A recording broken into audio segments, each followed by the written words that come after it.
Oiê, aqui é o Professor Beat e esse é o canal Beatnice. Se você ainda não sabe, toda semana tem vídeo novo aqui no canal. Então se inscreve aqui para não ficar fora das novidades. E segue nosso Instagram que vai aparecer aqui na tela. O bate-papo de hoje é sobre cinema. Cinema e história da arte. O cinema por si só é uma forma de arte, aliás chamada de a sétima arte. E quando ele resolve contar a história de um artista ou de um movimento artístico, o sucesso é quase que certo. Você saberia dizer o nome de 10 filmes que trabalham essa temática? Ou 5? Umzinho só que seja? Não? Então se liga que hoje eu vou apresentar uma lista incrível de filmes para você que retratam a história da arte.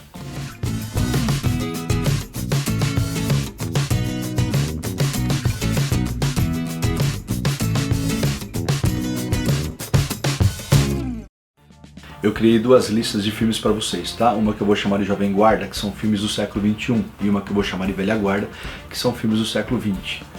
O primeiro filme que eu vou indicar para que você assista é o filme Pollock, o maravilhoso Pollock, dirigido magistralmente pelo Ed Harris e que se inspira num livro chamado Jackson Pollock, uma saga americana do Stephen Effey e do Gregor White-Smith. Tanto o livro quanto o filme retrata um dos momentos mais fascinantes da arte, que é o intervalo entre os anos 40 e 50 pós Segunda Guerra Mundial, quando a humanidade vivia um momento de muita euforia pelo final da guerra e muito terror pela bomba atômica, e no charmoso, boêmio bairro de Greenwich Village, de Nova York, um grupo de artistas do qual se destacam Herschel Gork, Willem de Kooning, Lee Krasner e o Jackson Pollock, criaram uma das vanguardas artísticas mais fascinantes e inovadoras da história da arte, que é o expressionismo abstrato. O Ed Harris escolhe a figura do Pollock por causa da singularidade que ele tinha, seu jeito agressivo, seu alcoolismo, seu jeito antissocial, seu jeito violento, egocêntrico. Isso tudo faria o Pollock talvez não ter o reconhecimento que ele teve no mundo das artes se não fosse a ação maravilhosa de uma artista plástica, de uma amiga, de uma amante, de uma esposa maravilhosa chamada Lee Krasner.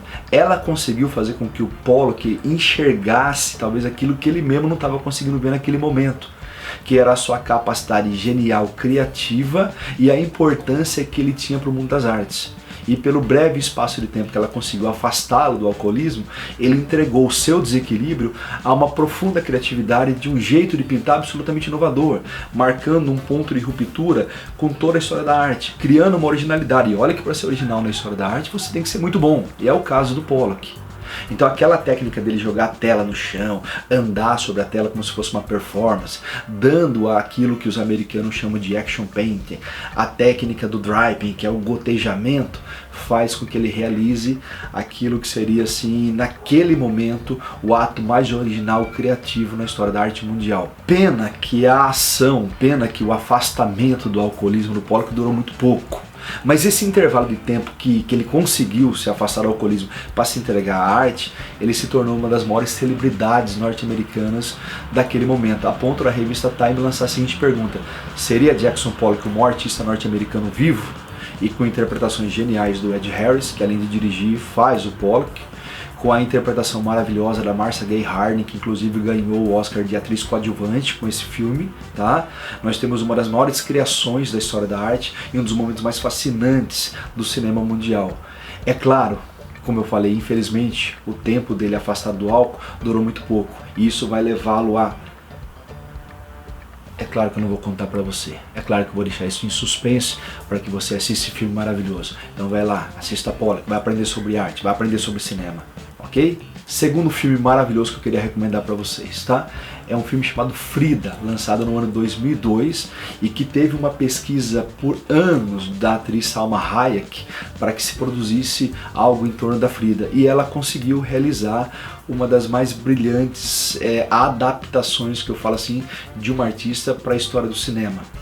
Filha de imigrante alemão e de uma mexicana, a Frida teve na sua vida, ali no início do século XX, problemas seríssimos, como a poliomielite, que deixou uma perna sua mais curta que a outra, como o acidente de bonde, que deixou ela, eu diria, engessada por meses com tratamentos errados que levaram ela a ter problemas seríssimos de saúde, com uma postura de absolutamente ruptura, aquele bigodinho inigualável que ela tinha e tudo mais. e que ela fez parte do momento que o México vivia assim, uma euforia muito grande de uma escola de pintura chamada Muralismo Mexicano, que tinha ali destaques do Orozco e principalmente do Diego Rivera. Na verdade, a grande figura mundial do México naquele momento era o Diego Rivera. E a Frida Kahlo e ele acabaram se tornando amigos, acabaram se tornando amantes e acabaram se casando. Um dos casamentos mais, eu diria, controversos e amorosos da face da Terra. Tá? Toda a história mostra que a figura do Diego Rivera, no fundo, deu uma popularidade assim, imensa a Frida Kahlo. Mas é claro que a Salma Hayek, quando procurou a Jamie Taymor para fazer a direção do filme, ela falou assim, olha, obviamente a protagonista da história é a Frida Kahlo. É ela que é o destaque. Então quando você assiste um filme assim, o poder, a fala, a postura, a forma como a Frida conduz o filme assim, torna ela a figura central do filme. Isso é maravilhoso. Voltando àquela frase, se eu poderia usar para o Pollock, tá? Para que ele tivesse o sucesso que ele teve a ajuda de uma mulher maravilhosa que na verdade o sustentou. Por trás de todo grande homem há uma grande mulher. Claro que é uma frase cheia de machismos, porque para esse homem ter destaque, acaba tendo o sufocamento de uma mulher, na verdade. E a Frida, ela se recusa a isso. A Salma Hayek se recusa a passar a ideia de uma Frida que seria menor que o Diego Rivera.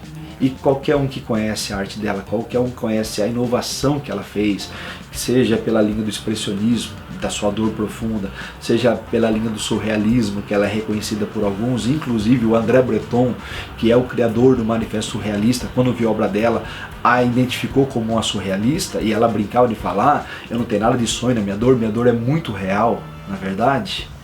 É a Salma Hayek que juntou um elenco grandioso, do qual se destaca ela no papel de protagonista, fazendo a Frida, interpretação maravilhosa, o Alfred Molina fazendo o Diego Rivera, uma das figuras mais adoráveis do cinema, uma das criações mais admiráveis de personagens da história da arte no cinema, tá? O Diego Rivera do Alfred Molina é impagável, tá?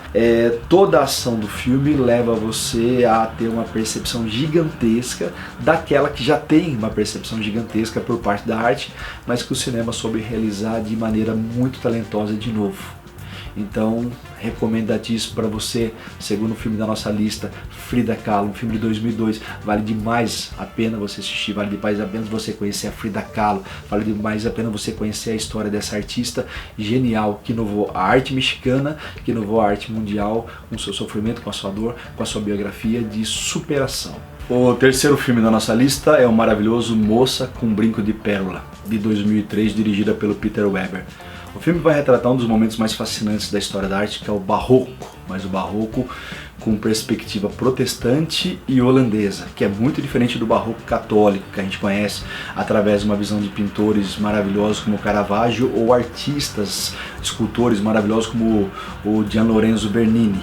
A visão protestante ela vai para uma visão mais burguesa e mercantilista, e é nisso que se destaca a arte holandesa do século XVII, voltada para uma economia muito forte, criada pela Companhia das Índias Ocidentais e as Orientais, pelos grandes engenhos de cana-de-açúcar, pela economia das tulipas. Pipocou na Holanda, assim, mecenas para tudo que é lado. E o filme vai retratar esse momento da relação do artista com o seu mecena, a relação, de repente, do que o artista quer criar com aquilo que o mecenas quer para ele. E isso é uma das discussões mais fascinantes da arte, a ideia de o quanto o artista ele tem direito à originalidade para que ele agrade o seu mecenas, ou quanto ele tem que vender a sua originalidade para agradar o mecenas. Essa relação maravilhosa entre arte e comércio é muito destacada no filme que você vai assistir. Outra coisa que é muito maravilhosa em relação a esse momento da Holanda é que a Holanda produziu aproximadamente 5 milhões de quadros.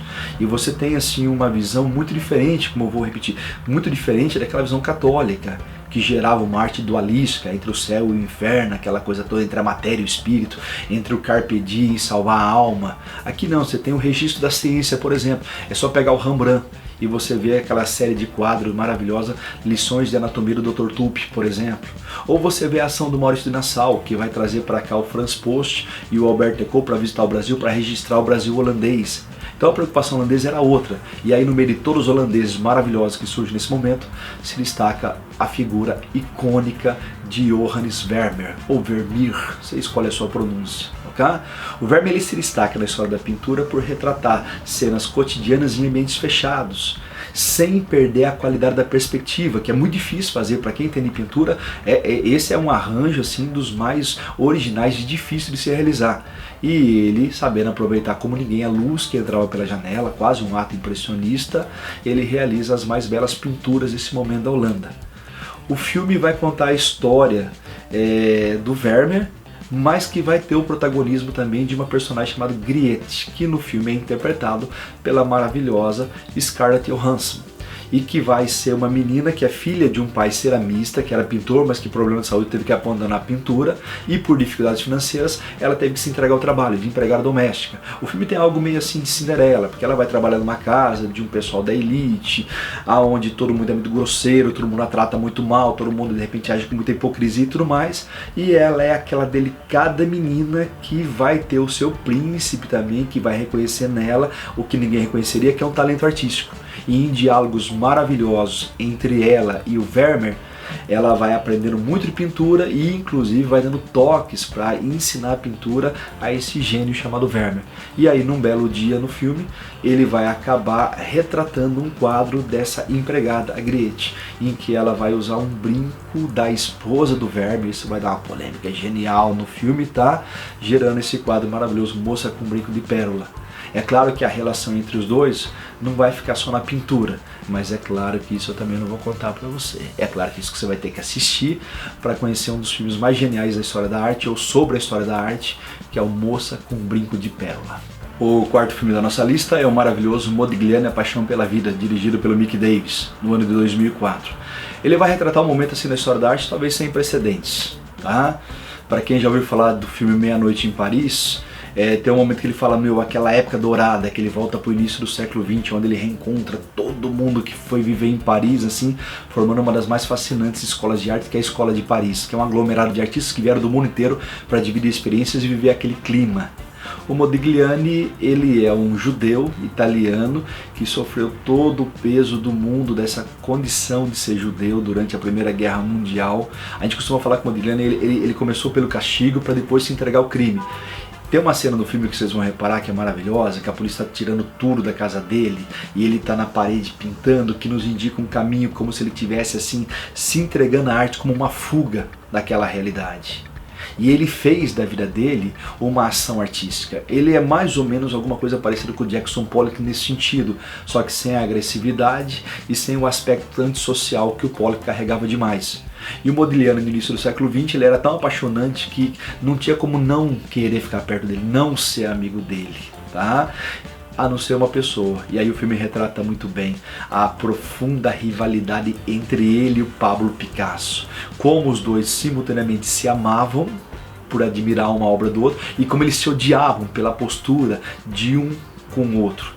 E aí nessa dualidade maravilhosa, nós temos no filme assim disputas incríveis entre a visão de cada um da arte. O cubismo do Pablo Picasso tem uma cena assim que faz todo mundo querer subir nas mesas, assim, todo mundo meio que se liberta, com Modigliani, quando ele vai andando pelas mesas, recitando poemas, encantando todo mundo, tirando um sarro do Picasso, falando assim, Picasso, e aí vai fazer sexo com algum cubo hoje e tudo mais. Então isso torna o filme assim gracioso, cria uma rivalidade maravilhosa assim, e que leva você a uma das percepções da união dos principais artistas que geram as vanguardas do início do século XX. Há um momento no filme assim que é apaixonante, que é quando o Modigliani, por uma questão financeira, porque ele vai se apaixonar pela Gianni, que é a grande mulher, então aqui mais uma vez uma referência que lembra um pouco o Pollock, porque vai surgir uma maravilhosa mulher, uma maravilhosa amante, uma maravilhosa artista na vida do Modigliani, que vai conseguir dar um pouco de desequilíbrio àquele desequilíbrio e tornar o desequilíbrio dele mais criativo ainda, que é a Gianni. E aí nesse momento, quando ele tem um filho com ela, ele vai ter esse filho tomado pelo sogro, que não gostava dele porque o sogro é um católico ortodoxo. Ele é um judeu. Ele é um boêmio, ele não dá estabilidade, ele não dá segurança. A única coisa que ele pode dar pra Gianni é a incrível capacidade dela ser amada, talvez como ela nunca vai ser amada, por um cara que daria estabilidade pra ela, por exemplo, assim. E é claro que ela se entrega perdidamente a ele. E é claro que ela consegue fazer com que ele tenha ali naqueles momentos assim de absoluto carpe diem algo de responsabilidade. Porque para conseguir o filho de volta assim, ele vai se entregar a um concurso por causa do prêmio financeiro. E nesse concurso, que ele tinha medo de participar por causa da condição reles de muita gente assim, o filme deu um charme, o filme reuniu os principais artistas do momento e colocou o Pablo Picasso para disputar com ele. E essa é uma disputa que ele ganha do Pablo Picasso. E um dos fatos que faz essa disputa ser fabulosa é que as mulheres, como ele é um pintor de mulheres, elas têm aqueles pescoços alongados, revelando a delicadeza delas, geralmente elas não têm assim a pupila, ou elas não têm o olhar. E isso sempre intrigou todo mundo. Por que você nunca pintou uma mulher com os olhos ou com o olhar? E ele guarda uma resposta que talvez é o grande tema do filme, que ele fala: eu só vou pintar uma mulher que tenha olhos e tenha olhar quando alguém consiga me ver como eu sou, e não que olhe para que eu seja como a pessoa deseja. E ele encontrou essa mulher na Jeanne. E para Jeanne ele fez uma mulher com os olhos, com o olhar. E é esse quadro maravilhoso que vai dar a vitória no concurso para ele. Pena que também, na vida desregrada e boêmia que ele tinha, ele acaba pagando um preço muito caro. Mas esse preço muito caro você já sabe. Eu não vou contar, eu vou deixar para que você veja no filme. E não perca a atuação magistral do Andy Garcia fazendo o papel do Modigliani e o papel dessa atriz menos conhecida entre a gente, a Elsa Silberstein, que faz a maravilhosa Jeanne. Então vai assistir. Quarta dica, o maravilhoso Modigliani. Não tem como não sair apaixonado desse filme. O quinto filme da nossa lista é um filme de 2006 chamado Sombras de Goya, dirigido pelo Milos Forman, maravilhoso, tá? Esse filme ele vai ter uma coisa curiosa na hora que você for assistir. Curiosamente, o filme é sobre o Goya, mas o Goya não é o protagonista do filme. O protagonista, ou a protagonista, é uma jovem maravilhosa que é musa do Goya, a jovem Inês, que foi acusada de judaísmo pela Igreja Católica naquele momento, e a Inquisição a leva a uma sessão de torturas, daquela que é típica da Inquisição, sim, para arrancar a verdade de um pecador.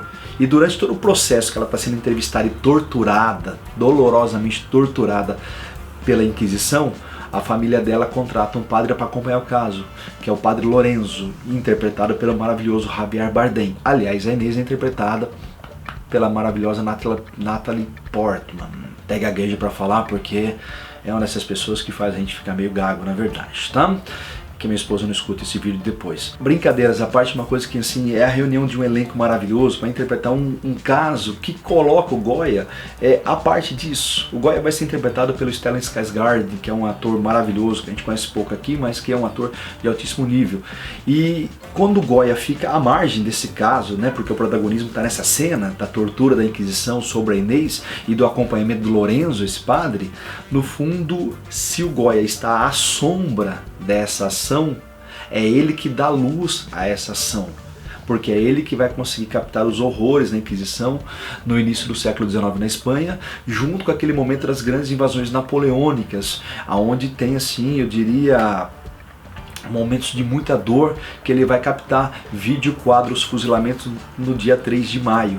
Então o Goya ele vai conseguir pegar o espírito desse momento e com muita luz sobre essas sombras, seja no aspecto sombrio do momento de muita dor ou da qualidade estética da sua pintura, ele vai retratar belíssimos e horríveis, num certo sentido, quadros sobre esse momento. Recomendadíssimo para vocês, tem que assistir As Sombras de Goya pelo elenco e pela genialidade do Goya. O sexto filme da nossa lista é para aqueles que amam o impressionismo. O filme se chama Renoir, feito em 2012, com direção do Gilles Bourdeau, um diretor francês maravilhoso, ok?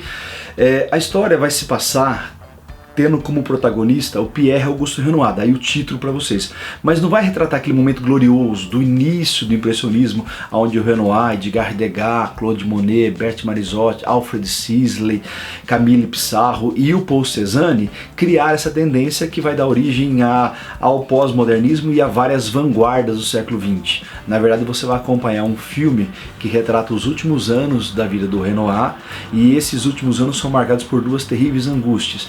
Uma de perder a esposa, que leva ele a uma depressão, uma tristeza muito grande. E a segunda de ter um filho, o Jean Renoir, que está participando da Primeira Guerra Mundial. E no meio dessas duas angústias, longe lá do auge da sua pintura, ele vai conhecer uma jovem maravilhosa, ambiciosa, lindíssima, chamada André. E essa André vai se tornar, agora no final da vida dele, uma espécie de musa. Ela vai revitalizar a pintura dele.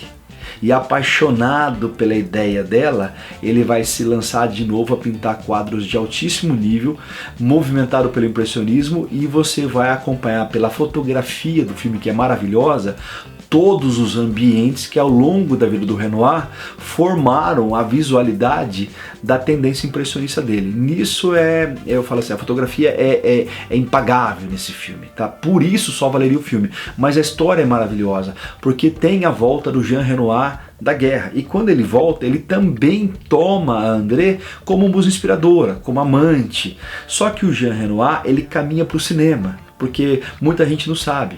O cinema no início do século XX estava se consagrando como uma arte, e um dos maiores cineastas da história do cinema é justamente o Jean Renoir. Então o filme ele tem duas propostas maravilhosas, que é o resgate de uma pintura que dá origem à arte moderna, que é o impressionismo, e consequentemente um fruto dessa arte moderna, que é o cinema. Então eu recomendo demais que você assista esse filme assim, porque ele é maravilhoso, ok? E aí nós chegamos ao final da nossa lista, que é o sétimo filme. E esse sétimo filme é um filme chamado Grandes Olhos, Big Eyes, de 2014, dirigido pelo maravilhoso Tim Burton. A história vai contar pra gente a travessia de uma pintora maravilhosa que só foi conhecida muito tempo depois do sucesso que a sua obra teve, que é a Margaret Keane. Ao longo da vida o Tim Burton comprou muito quadro dela, e aí ele ficou tão apaixonado pela ideia dela, pela história dela, que pesquisando ele decidiu fazer um filme sobre ela. A Margaret Keane é uma mulher dessas que nos anos 50 estava casada, se sentindo sufocada pelo casamento, um dia abandonou o marido, pegou a filha e se mudou para uma cidade em que haviam possibilidades artísticas, que é a cidade de São Francisco, maravilhosa lá nos Estados Unidos. E aí quando ela mudou para lá, ela começou a fazer um tipo de pintura que era a marca dela, com influência do Modigliani e de grandes mestres do passado, aqueles pescoços alongados, delicados e tudo mais, só que ela retratava muita criança, e toda criança que ela retratava, ela criava olhos grandes, imensos assim, carregados de uma profunda tristeza. E de uma certa maneira, vendendo no meio da rua seus quadros, ela chamou a atenção de um pretenso pintor chamado Walter, que vai se apaixonar por ela vai se apaixonar por ele, vai se casar, daí que o nome dela vira Keane, porque ele é o Walter Keane, ok? E nessa brincadeira do Walter se apaixonar pela pintura e se apaixonar por ela, obviamente, o Walter era um excelente negociante, e ele começa a levar os quadros dela, porque ele tinha certeza da beleza daqueles quadros e do sucesso que eles teriam, para vender. E como ele consegue fazer bem o negócio, o que ele consegue? Ele começa a colocar aqueles quadros no hall do gosto popular. Nós estamos vivendo uma época assim que vai dar acesso pra gente aos anos 60, em que vai explodir a pop art, essas tendências assim de todo mundo terá 15 minutos de fama, aquela coisa, Andy Warhol e tudo mais que formou esse momento. E aí ele consegue, pela habilidade que ele tem, colocar o quadro dela em evidência. Só que aí tem um detalhe. Como o quadro está assinado Keane, na hora que ele vai falar quem faz os quadros, ele se anuncia como o pintor do quadro. Aí vai vir um comentário irônico da minha parte. Eu falei de pelo menos 2 ou 3 filmes que todo o sucesso de um homem tinha o amparo de uma mulher maravilhosa por trás. Por trás de todo grande homem há uma grande mulher, às vezes sufocada. E esse é mais um caso. Só que nesse caso é uma grande mulher que teria um grande homem por trás. Só que diferente das mulheres que conseguem aceitar o silêncio para o sucesso do homem, raramente um homem consegue aceitar que uma mulher faça mais sucesso que ele. E é aí que o Walter Keane, assumindo a autoria, por anos e anos e anos, se vangloriou de uma pintura que na verdade ele não fazia. O filme é maravilhoso nesse sentido. É claro que a Margarete ela vai ficar angustiada, é claro que ela vai até acabar se submetendo a essa anulação do ego dela e da arte dela em nome do sucesso que os quadros estavam fazendo. Ela quase que se consolava com a ideia, pelo menos meus quadros estão sendo vendidos, estão sendo admirados, mesmo que isso signifique a minha anulação. E esse era um preço muito caro que ela pagou por muito tempo. Até que ela, não suportando mais, o ego do marido cresceu demais, a ambição dele, o império que ele construiu com os quadros dela, assim, ela resolve lutar pelos direitos, quase como uma proposta nos anos 60 de um feminismo, de alguém que não suportava mais esse papel de sombra, aonde ela deveria ser luz, na verdade. E quando ela leva a justiça ao processo, que se arrasta por um bom tempo, acontece uma cena maravilhosa que o juiz, para decidir quem era o pintor, porque ele defendia que ele pintava, e ela queria falar que ela pintava, mas ninguém a conhecia. Aí o juiz fez uma brincadeira simplista demais para resolver o processo. Colocou 2 telas e falou, os 2 vão pintar. e aí eu vou saber quem é o verdadeiro artista ou não. Ele alega uma dor no ombro, que ele não está podendo, que ele está com problema, e enquanto ele fica lá enrolando o juiz, ela pega a tela e no prazo de 50 minutos ela faz um maravilhoso quadro dela e tudo mais. Resultado, recomendo que você assista, até porque você vai conhecer uma tendência que ela cria, que é a tendência dos olhos grandes, dos grandes olhos, dos big eyes e tudo mais, que vai influenciar uma geração maravilhosa que vem pelo futuro. Um exemplo bem fácil para você perceber a influência dessa tendência big eyes, se você já assistiu As Meninas Superpoderosas, tá aí o exemplo, ok? Com o protagonismo da Amy Adams, que faz a Margaret Quinn, e do Christoph Waltz, maravilhoso, que faz o Walter Keane, nós temos um dos melhores filmes de arte do mundo contemporâneo, portanto eu recomendo demais que você veja, ok? Essa é uma lista inicial de 7 filmes para introduzir você no cinema que trabalha a história da arte. Se você concorda, dá um like, vai lá, se inscreve no canal, dá um like, segue nosso Instagram sim, porque sempre vai ter novidades. E toda semana eu vou estar lançando assim listas e listas e listas que vão traduzir essa paixão do cinema pela história da arte. Como eu prometi para vocês, essa foi a Jovem Guarda. É claro que tem muito filme no século XXI que trabalha o tema. E se você achou que está faltando algum você não falou desse, você não falou daquele, que injustiça, como você não cita esse filme, anota aí pra gente, dá essa dica, ajuda a montar essa lista também, tá? Na semana que vem eu vou trazer filmes da velha guarda. Vocês vão conhecer filmes assim raríssimos que trabalham a história da arte e a história de grandes pintores, a história de grandes músicos, de grandes escultores que traduzem mais uma vez a paixão do cinema pela história da arte. Então aquele abraço e até o próximo vídeo.